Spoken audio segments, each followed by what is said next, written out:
Hello, my name is Autumn Stoll. I am a food safety extension educator with the University of Minnesota. In this video, I will introduce to you the Elitech Water Activity Test Kit. The Elitech is a relative humidity meter modified and tested by the Ubbink lab at the University of Minnesota to test the water activity of your food at home.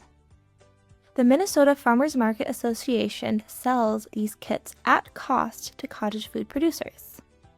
This test kit comes with an Elitech relative humidity meter, 5 jars, 4 standard solutions, and instructions.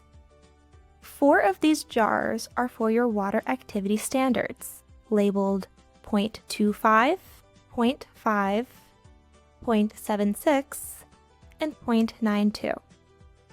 These standards will be used during calibration. The remaining jar, labeled Sample, will be used for testing your food product. To set up your Elitech, attach the power cord and release the battery tab. The Elitech only has one button, which is located in the middle just below the screen. You will notice more than one number on the screen.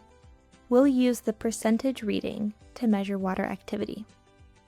The metal probe at the end of the cord will come already attached to the cap. These probes are used to take the water activity reading. The metal probes should not be fully inserted into the lid. There should be a small portion of the silver remaining on the outside of the lid. This is to ensure an airtight seal. The cap screws onto the sample jar, creating the airtight seal required for the reading. That is my brief description of the Elitech Water Activity Test Kit developed by the Ubbink lab here at the University of Minnesota. Use the link in the description to purchase one of these test kits. To learn more about how to use your Elitech Water Activity Test Kit, view the next video in the series. Thank you for watching.